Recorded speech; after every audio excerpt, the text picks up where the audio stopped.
So, it's a pleasure to be here. Thank you very much for all the organization and for the invitation, and of course to you for showing up. We are Thor. Yes, I'm Thor, Erik. Ramleth. And I'm Marius. So we're going to talk about systems in design, and we'll take it because we're coming from two different viewpoints. Of Thor is a designer, and I'm much more of a sort of developer hybrid. We'll take it from two different viewpoints. Okay, I'll just talk a little bit about myself and where I come from and my relation to systems. So when I started out, and as probably many designers, I was fascinated by what is called a Swiss design. And I'm not going to educate you. There's lots of designers there who probably know a lot more about this than I do. But it's typically recognized by the sort of very typographic work and their sort of pursuit for simplicity. And what you do when you're a young designer and a bit of an airhead, as I was, I started trying to copy. And the first thing you realize is that it's quite difficult to make something that is as simplistic as this, and at the same time having it communicate something. So then I also realized that these type of designers, they use very strict and structured grid systems that determine where every piece of design object is placed on the page. So that was sort of an eye-opener for me. So there's a system behind this.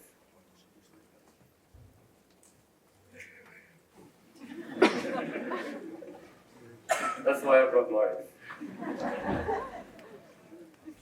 I also saw the work of Carl Gerstner. He used that same sort of approach, but he used it also on visual identities. And he showed that when you treat a visual identity in this way, you can also make room for flexibility. So the big difference between an identity and, let's say, a poster is an identity needs to adapt to different surfaces. And this approach thinking about system can make that sort of flexible for it. And systems are pretty essential for making an identity work. So around 2007, I worked for a company that was specializing in branding. And we merged with another company, a tech company. And we became an integrated company called Creuna, where both of us now work. So when it was time to create a new visual identity for the company and show off all our skills, the task ended on my table, which is a daunting task when your target group is your friends and other designers. So we came up with an idea, so we thought maybe we can let all the employees design their own logo. And that way, nobody could come back to me and complain about, I don't like the new logo, which quite often happens when you work with visual identities. But no, not all employees were designers, of course. So we made this digital tool that was easy enough for all employees to go in and design their own logo, based on a quite simple shape. So how this worked was you can use different patterns, you can even upload an image, you can scale them, and you can do all kinds of small stuff. You can drag the sliders.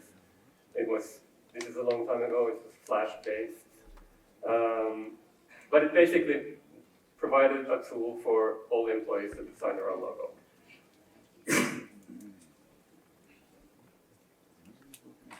So these are some examples of logos that were designed with this generator. And still to this day, we have the same identity. So we don't really have one logo. We have probably thousands.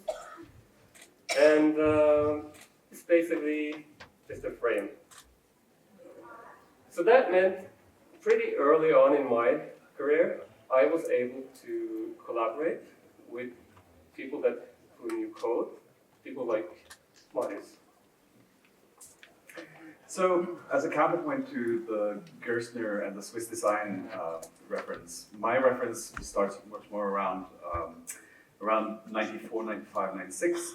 John Maida, who's pretty much the first person that I saw, I mean, now I know that there were other historical precedents, but it was the first person that I was aware of who was really standing for an idea of combining computation and design as one practice, where there wasn't necessarily a divide between design, being something that only happened in this space and code only happens in this space. But instead, he was working with making visual systems and compositions that were coming out of code. So to me, there's a very direct connection between these images and the kind of the Swiss style that you know from the 50s and 60s, etc. And the reason why I was interested in this is because, of course, this is the world that I came from. This is the first computer I ever had, a TRS-80 color computer, terrible computer, etc. I started studying computer science at the university and realized very quickly that computer science was the most boring thing I could imagine doing with a computer. And I'd been programming since I was 11. But then I met some very talented graphic designers who were very interested in kind of digital disruption. This was the mid-90s. So we started this collaboration of this very utopian graphic style for the rave scene in Oslo. So this might look naive, but what were you doing 25 years ago? So to me, this was a very exciting moment because I had no idea if I was a visual person. I had no experience as a designer or anything like that. So what I was mostly doing was I was coding programs to make these 3D objects, and then the designers were taking them and putting them together with typography. And it was much more interesting to me than anything that I had done with code. So what this led to has been a world, or like a whole life career of trying to combine these two. And it means that I live in kind of a strange space because what you see on the left here, no, on the right, that's what I'm interested in playing with or working with. But the way I do it is on the left. My left, your left, yes. Which means that I have to articulate all these visual ideas and these visual spaces that I want to work with in code, which to most people is very abstract, and it is to me as well. It's just that I don't draw. So this might work in a way like this. So I start with an idea of a system, some kind of motion or gesture or transformation. So in this case, if you have a triangle, you design a couple of ways of subdividing that triangle into a new set of triangles, and then you go through all the triangles you have, and you apply that iteration over and over again. This is called triangle subdivision. It's not rocket science. It's quite well known. But as a design tool, this is where I lived in a way. The idea of taking kind of technical transformations and turning it into a piece of communication. So, for instance, if I start with a starting point like this, then I've already decided kind of levels of scale within the surface that I'm interested in designing. And as I then apply this iteration, I end up with a much more dynamic total surface, which of course I'm not completely controlling. I'm trying to sort of control the meta parameters or trying to sort of figure out, what is an interesting starting point so I end up with something interesting. But what's great about it for me is that I'm able to design kind of on several levels. I'm able to manipulate the system, but also control the ultimate result. And so to me, this is the perfect kind of system. But yes, well, we're going to show you a few projects. We're going to start with Doga. Doga is an organization that promotes design and architecture in Norway. You probably have something similar here in Greece. Or maybe not. There's something called Graphic Designers Association, isn't it? Used to be? Whatever. you should have one. You should have one. We can design the identity if we ever get one. Give us a call.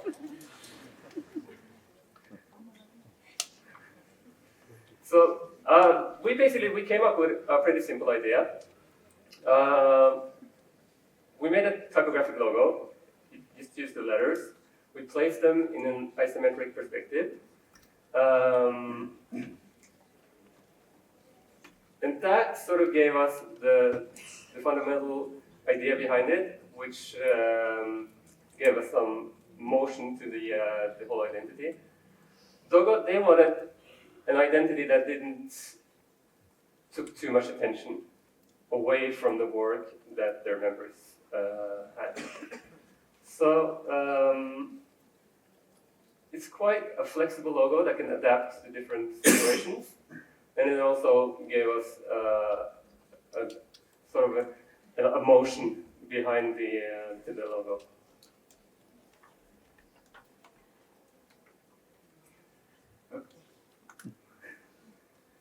All right, so this is really quite a simple system from a technical point of view, but what's interesting about it is how something as simple as an interactive tool to manipulate the space of the logo actually creates, for identity or branding, really a great space where it means you can have an infinite number of outtakes of the logo, and it's always identifiable, it's always consistent, and it always hints at this idea that Doga works with ideas of design, architecture, space, etc.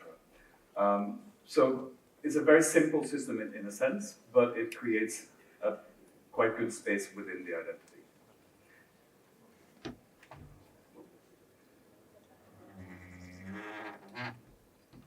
Do you want to talk about? Oh, this one. So we also did an early test where we used the accelerometer. I think this was popular for a while, and now it's not really so popular anymore, but you could basically make the browser use the accelerometer on your phone to then transform the logo, etc. Which I think, I'm not actually convinced that that's the best usage, in a sense, like it's a little gimmicky, but the idea that you can do it is quite interesting.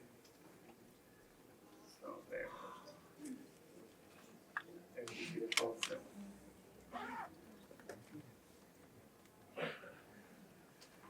And another great thing about systems for us is that when you have a system in place and it's easy to understand, it's also very easy to go from digital to physical to 3D and play with, in this case, the signage on their building.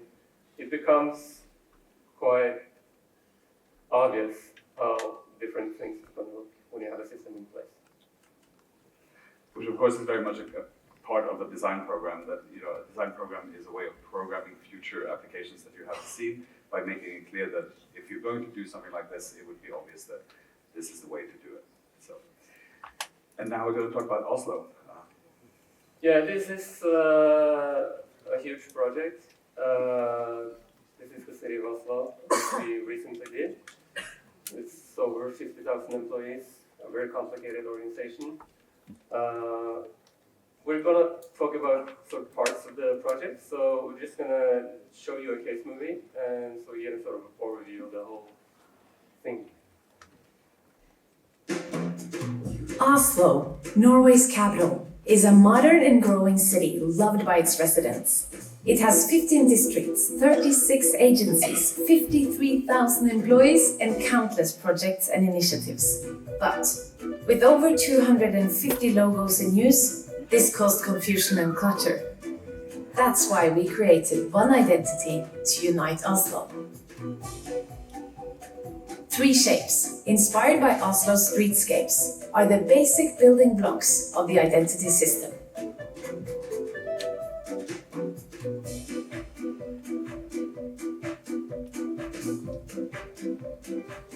The system is flexible and simple enough to be used by everyone for everything.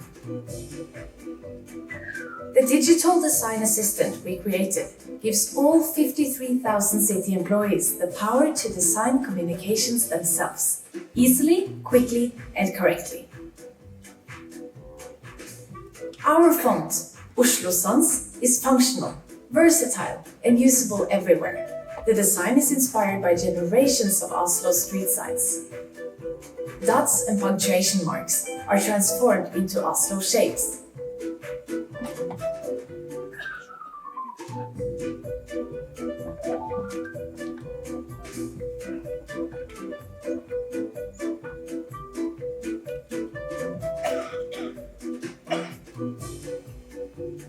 The design system adapts to the diversity of the city's institutions and services. It creates a unified identity across all channels and is designed for use in 2 dimensions, 3 dimensions, and motion.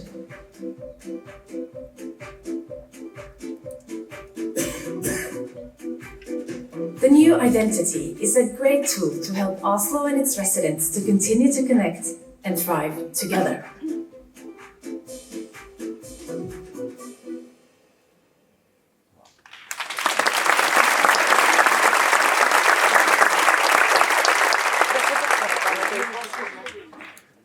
And in this project, these 3 basic shapes is probably, you can find them in every detail in the project. So everything comes back to these 3 shapes in one form or another. And as you saw in the movie, they are inspired by the city. And you can also see that they are inspired by the word Oslo. You can write them in the letters. And then we added a very simple grid system, which determines the placement of the shapes. And that gave us a framework where there's sort of infinite combinations.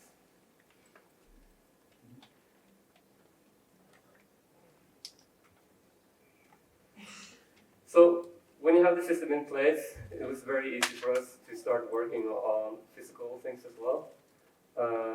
There are some examples of signage, some interior, or even seating groups. There's a project we work for outdoors. So one of the central things in designing this program and asking 250 organizations to replace their own logo, however good or not good, with a single unified identity for Oslo, was that we needed to give them some way of putting it into practice very early on and to make them excited about the project while also providing them an everyday tool. And as you've already noticed, this system points to certain types of applications or layout principles that can very obviously be programmed. So one of the things that we pitched very early on was that we would create a digital design assistant that people could actually use without any level of skill, without any extra tools, that they would be able to generate actual applications for the real world, but with just running something in the browser. So the way this was done, me as a developer and Thor as a designer, we sit down and we say, okay, so how can we do this? Well, we could create a grid system so that I can program the layout and the principles of composition. The grid is absolute, you have certain sizes of elements, etc. And then you can say, okay, well, these are 3 templates. The one on the left is then it has 3 images.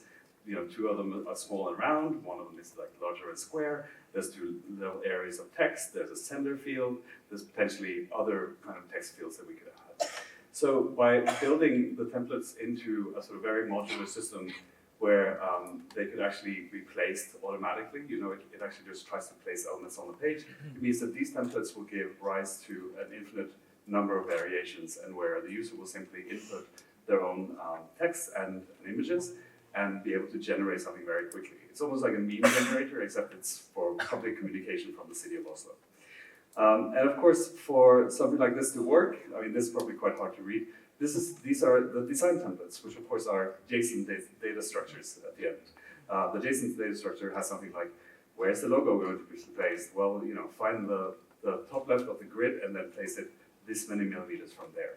And internally we have, for those of you who are technically interested, we generate an SVG internally, because an SVG can then be turned into a PDF. It can be rendered into a high-res image, or it can even be put into a Microsoft Word document, which when they told me, can you make a Microsoft Word exporter? I saw like a whole nightmare of trying to figure out the Microsoft Word format. And then I realized, I can just take that high-res image we generate and stick it in a Microsoft Word file. That I can do. So this is the actual application. I'm not going to demo it because it's a little bit complicated to do that live. But we've had really good feedback, and it's being used by organizations where, if you're talking about an organization that has lots of money for design and like their own marketing department, they don't need this. The kindergarten assistants who need to make a poster for like parents to know about an event like in 2 weeks, they need this and they use it all the time. And I think it actually goes a little bit back to like what Hannah was saying. When you see people using your tool for good or bad, there's something quite interesting that happens. To me, the biggest compliment in this process was seeing someone taking a design that was generated with the design generator and using it very, very poorly and putting lots of stuff on top of it after it. That's when I knew this is a success. I think we can work with this. So what it generates is actually a quite wide range of outputs. Of course, there's serious limitations because this is not InDesign. We're not going to build a layout engine that's as complex as that. But it is it's very good at doing quick iterations of things. So actually, even the designers have come back to us and said, yeah, sometimes we use it as a way to just generate a template, and then we'll open up in Illustrator or InDesign and design on top of it. And one template that's quite exciting, which is from sort of the Swiss reference, is we have a few templates that are purely typographic, but they are also based on this automatic composition. So you can just click, give me a new iteration, and you will get kind of like these like purely typographic posters just moving around. It's quite good. Okay, so we've actually done this quite quickly. We have a bit of time. You want to say anything else about Oslo? I think maybe let's show the last project. Okay. Well then, so as a total sort of radical outlier into like compared to the other two projects that we've shown, this is not actually a Creuna project. This is a project that I worked on with a company called Deep Local, who's based out of Pittsburgh, and a really talented designer called Madeline Gannon, who's since this project been seen as like the woman who speaks to robots, which is both a little strange but also quite funny, and very, very skilled. She's amazing. So this was a pitch for a TV station that used to be called ABC Family, which turned into Freeform. They have Pretty Little Liars, if you watch that kind of thing. Their main demographic is women between the ages between like 15 and 35, which of course is a very important demographic for TV people. And they wanted to have a launch event that would engage them on social media, etc. So they came up with an idea that they would do a sweepstake on Twitter. You would enter in your Twitter handle, and you would be, they would have a lottery of who would get an actual 3D printed bracelet that is unique to them. It's based on data from their Twitter feed. And it would be based on 5 different artists making work. So Madeline and I made 2 of the models, and then we took assets from other artists to indicate sort of how we can create a 3-dimensional model. And all these models are completely parametric. They're generated from scratch. I wrote a 3D printing like output library, so it's like triangle by triangle these bracelets are constructed. And it's a quite interesting way to work. I mean, it's something that I've been working on for quite a while in my own, more and more of my art practice. But trying to make it work and generate 5,000 unique bracelets just technically was quite a challenge. Now what you see here is, you can see up in the top right corner, that's the data input, which is a kind of, I would say it's data-ish. It's not very meaningful data. The idea is to take a sort of semantic text analysis of tweets that people have made. At the end of the day, this is very weak data, but it's very interesting to people to know that this is based on something that I made. So one of the fun things was seeing all the people posting their own videos. Of course, like some of the first ones here are like, characters or actors from some of the series that are popular to just like generate social media activation. But then you would also see people like posing these bracelets with like cherished objects or flowers or unboxing videos. But my personal favorite, this one. Again, there's something about this is success when someone really hates it. So those rave posters I showed earlier, I also knew back then that they were working because suddenly like half the graphic designers in Oslo were like just like enraged with me and like the designers we were working with. So pissing people off is not actually a bad way of sort of indicating you've done something. I mean, but you also have to be aware enough to know that like, oh yeah, no, actually I did a bad thing. So yeah. Yeah, so since 2007, we've been an integrated company, and we sort of came to some conclusions. And systems has really been important in our work. It gives us a certain amount of flexibility, which is really important when you're designing identities. And it also provides consistency. So you have a framework and you can do stuff within the framework, but it looks like it comes from the same brand. Also, especially on large projects where we go from digital to physical and back and do all kinds of surfaces, it's really important for us that the design system can adapt to those without having to spend too much time inventing the wheel every time we have a new surface to design. Yeah, I think in the two projects we've shown, it works slightly differently. In the Dogger project, it's mostly a way to make the logo changeable and but still recognizable across all the applications that they make. For the author profile, it points, which will be used by a lot of different sub-organizations, etc. It provides a sort of clarity of like how the identity should be applied, but it also solves a lot of practical problems. So on the one hand, you have the design tool, which that's an optional tool, like people can use it if it makes their job easier. But you also saw demos of a sign program, and signs are a perfect application for actually like a program design approach, where people should be able to just go on into some kind of generator and say, I need this type of sign, this kind of size, with this text, and actually have it generated so they can centralize that. And that's a rare case where you have an organization that has complex enough design needs that are constant, that you can actually say that, yeah, we've actually automated a part of the design process and made things cheaper and more sustainable. So that's good. And I think we're done. Yeah.